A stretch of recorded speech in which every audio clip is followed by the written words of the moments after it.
Okay, thank you very much. It's a honor, great honor, to have a friend of mine. We've become very friendly over the last number of years.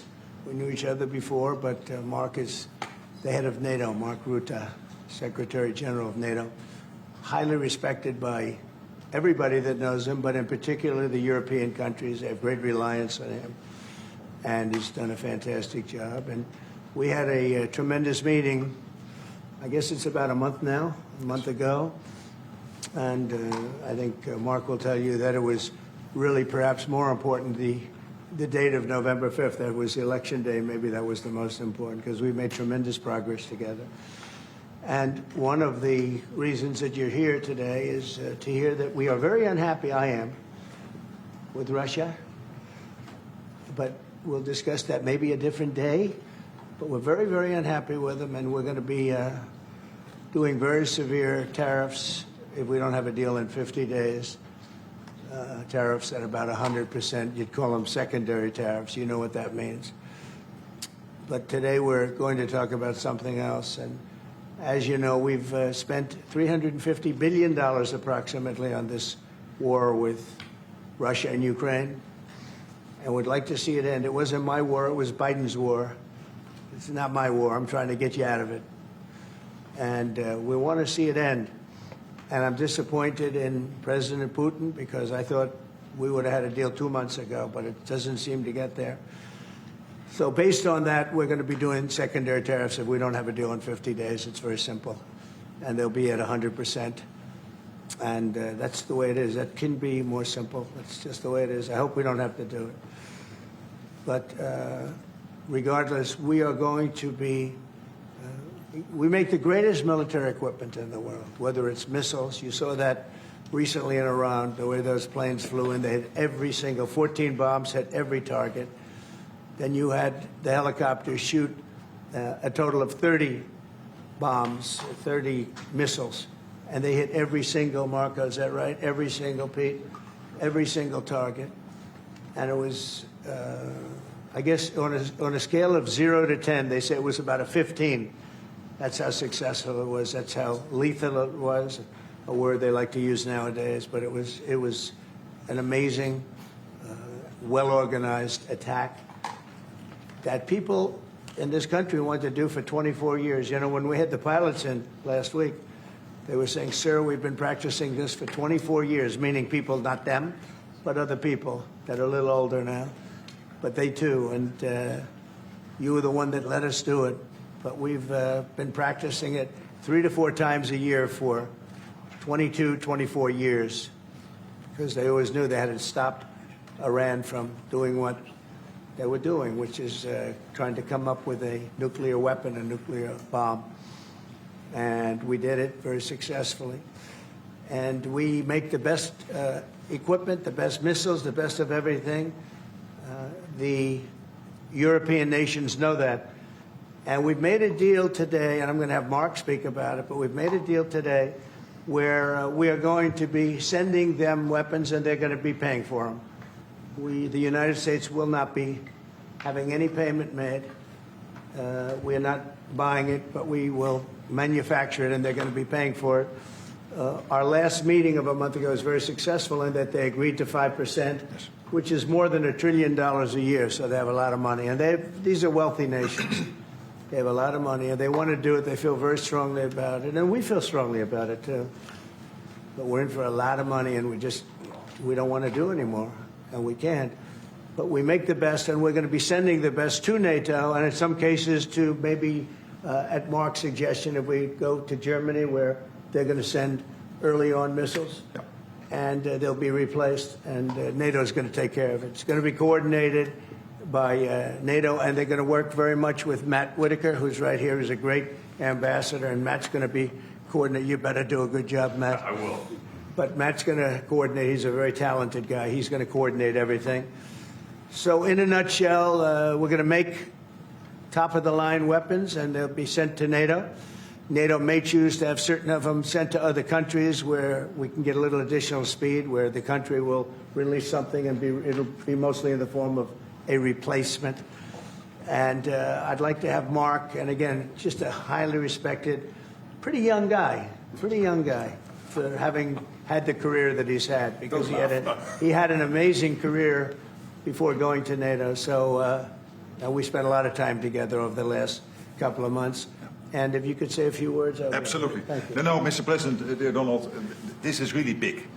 This is really big. You called me on Thursday that you had taken a decision. And the decision is that you want Ukraine what it needs to have to maintain, to be able to defend itself against Russia, but you do want Europeans to pay for it, which is totally logical. And this is building on the tremendous success of the NATO summit. The 5%, but also the decision to keep Ukraine strong and the decision to increase our defense industrial production. So based on that, that was Europe stepping up. This is again Europeans stepping up. So I've been in contact with many countries. I can tell you that at this moment, Germany massively, but also Finland and Denmark and Sweden and Norway, the United Kingdom, the Netherlands, Canada, they all want to be part of this. And this is only the first wave. There will be more. So what we will do is work through the NATO systems to make sure that we know what Ukrainians need, so that we can make packages. Of course, in a way, we discussed it this morning with Hegseth at the Pentagon, in a way that, of course, the US will keep on its stockpiles necessary to defend this country. That's absolutely clear. But it will mean that Ukraine can get its hands on really massive numbers of military equipment, both for air defense, but also missiles, ammunition, etc., etc.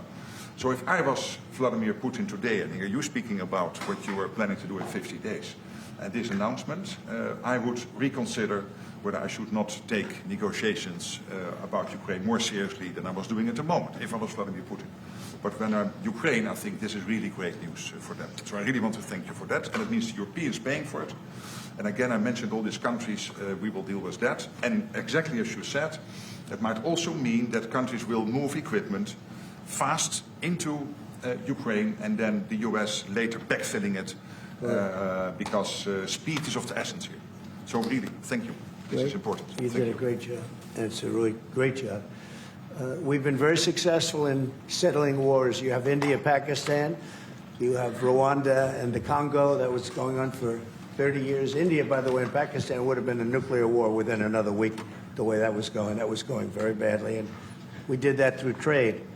I said, we're not going to talk to you about trade unless you get this thing settled, and they did, and they were both great leaders, and they were great. But Rwanda and the Congo, that was going on for 30 years, and at least 7 million people killed, and killed with a lot of pretty rough weapons like machetes, heads chopped off, going on for many years. You couldn't even get near the countries. Nobody wanted to get near. It's so frightening. And we got that one solved. Serbia, Kosovo, got that solved. That was going to be one that was going to happen. And again, that was something I use. I use trade for a lot of things, but it's great for settling wars.